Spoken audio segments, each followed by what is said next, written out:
moi je fais partie du conseil municipal des enfants.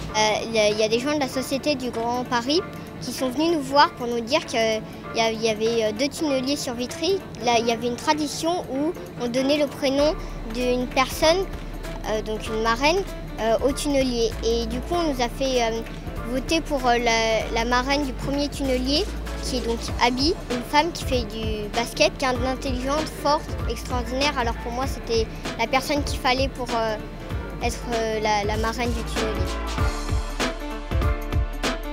Ce qui est drôle, c'est qu'on est à la fois sur un chantier puisqu'on a un gilet, mais en fait on n'est pas sur un chantier, on est sur une fête, donc c'est assez étonnant. J'admire les belles choses qu'on peut faire et puis c'est absolument fascinant à l'échelle, à ma petite échelle humaine, de voir ce qu'on peut faire à une très grande échelle. Le principe de nos actions, c'est d'expliquer le chantier sous différentes formes pour expliquer notamment aujourd'hui ce que c'est qu'un tunnelier, les règles de sécurité qu'on doit mettre en œuvre sur le chantier au quotidien. On pouvait aller sur site, c'est-à-dire découvrir le site et puis le rendre humain aussi, avec notamment ce qui a été mis en place par JR. On a nos visages, hashtag visage dans un grand puits, et donc voilà.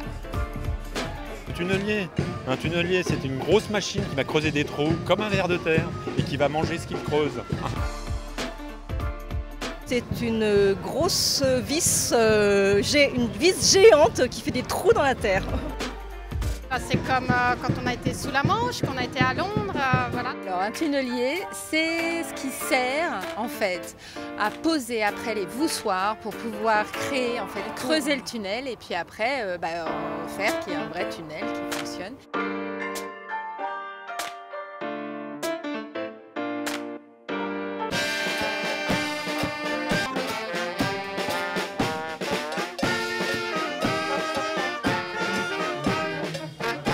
On a un projet sur la future gare de Vitry-Centre.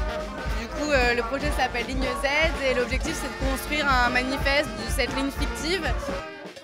Visiter un chantier, c'est chouette, c'est pas tous les jours. On est un peu moins ignorant quand on ressort.